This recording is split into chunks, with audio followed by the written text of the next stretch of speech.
అంతర్జాతీయ మహిళా దినోత్సవం సందర్భంగా రాజన్న సిరిసిల్ల జిల్లా సిరిసిల్ల పట్టణానికి చెందిన చేనేత కళాకారుడు ఎల్ది హరిప్రసాద్ రేఖా దంపతులు, ముఖ్యంగా రేఖ అనే తన భర్త చేస్తున్న చేనేత వృత్తిలో చేదోడు వాదోడుగా నిలుస్తూ ఆయన చేసిన ఎన్నో వినూత్నమైన చీరల తయారైతేనేమి, వినూత్నమైన చిత్రాల రూపకల్పనలో చేదోడుగా వాదోడుగా ఉంటూ ఉన్నత శిఖరాలను అధిరోహించేందుకు కూడా ఆమె దోహదపడుతుందా? ఇది అయితే నారీ శక్తిని ప్రతిబింబించే విధంగా ఓ చీరనైతే వారు సుమారు 3 నెలల పాటు శ్రమించి ₹1,00,000 ఖర్చుతో 550 గ్రాముల బరువుతో ఈ చీర ఉంటుంది. 5.5 మీటర్ల పొడవు ఉంటుందని కూడా చెప్తున్నారు. నారీ శక్తిని అంటే ఆపరేషన్ సింధూర్, అందులో క్రికెట్లో వరల్డ్ కప్లో విజేతగా నిలిచిన కబడ్డీ ఉమెన్స్, ఈ నేపథ్యంలో వారి మహిళా శక్తిని ప్రతిబింబించే విధంగా అంతర్జాతీయ మహిళా దినోత్సవాన్ని పురస్కరించుకొని ఈ చీరను తయారు చేశానని కూడా ఎల్ది రేఖ హరిప్రసాద్ దంపతులు అయితే మీడియాకు తెలుపుతున్నారు. గతంలో పట్టు పీతాంబరం చీర నేసినందుకు కొండా లక్ష్మీ బాపూజీ అవార్డు వచ్చింది.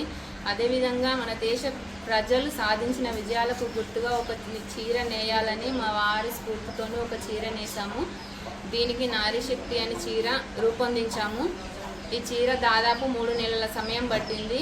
ఇందులో మన దేశ మహిళలు సాధించిన విజయాలు అంటే ఆపరేషన్ సింధూరు, మహిళల క్రికెట్ వరల్డ్ కప్, మహిళల కబడ్డీ వరల్డ్ కప్, అందులో క్రికెట్ వరల్డ్ కప్, ఆర్చల్ శీతల్ దేవి ముఖ చిత్రాలు, ఇంకా ఎంతోమంది మన మహిళలు సాధించిన విజయాలు ఈ చీరలో పొందుపరిచి నారీ శక్తి లోగోతో ఈ చీర నేసి దీన్ని మన దేశ మహిళలు సాధించిన విజయాలకు గుర్తుగా ఉండాలనే ఉద్దేశంతో వారికే అంకితం ఇస్తున్నారు. ప్రత్యేకంగా చెప్పాలంటే ఈ అంతర్జాతీయ మహిళా దినోత్సవం నేపథ్యంలో మన భారతదేశంలో ఉన్న నారీమణులందరూ వారి శక్తి నేపథ్యంలో ఎలాంటి అద్భుతాలు సృష్టిస్తున్నారో, ఆపరేషన్ సింధూర్ అయితేనేమి క్రీడల్లో కూడా భారతదేశ పథకాన్ని ఉన్నత శిఖరాలను అధిరోహించే విధంగా రెపరెపలాడే విధంగా చేస్తున్నారు. కాబట్టి వారికి నీరాజనం అభినందనీయాలను గుర్తు చేస్తూ ఈ అంతర్జాతీయ మహిళా దినోత్సవాన్ని పురస్కరించుకొని వారికి ఈ సిరిసిల్ల చేనేత దంపతులు అయితే ప్రత్యేకంగా నీరాజనం పలుకుతున్నారని చెప్పుకోవచ్చు. ఈ సందర్భంగా వారికి గతంలో ఈ సేవా కార్యక్రమాలను గుర్తించి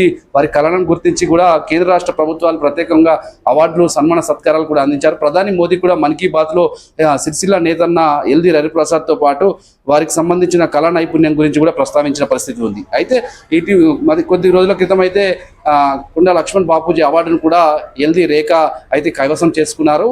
ఈ తరుణంలో ఈ వినూత్నంగా ఆలోచించి నారీ శక్తిని ప్రతిబింబించే విధంగా ఈ చేనేత మగ్గంపై అయితే సుమారు 3 నెలల పాటు శ్రమించి ఈ చీరను తయారు చేయడం అందరూ అభినందిస్తూ ఈ చీర అందరిని అయితే ఆకట్టుకుంటుందని చెప్పుకోవచ్చు. దీనిపై 8 రకాల చిత్రాలను మహిళా నారీ శక్తిని ప్రతిబింబించే విధంగా ఆ లోగోలను, ఆ ప్రతిమలను అయితే రూపొందించారని చెప్పుకోవచ్చు.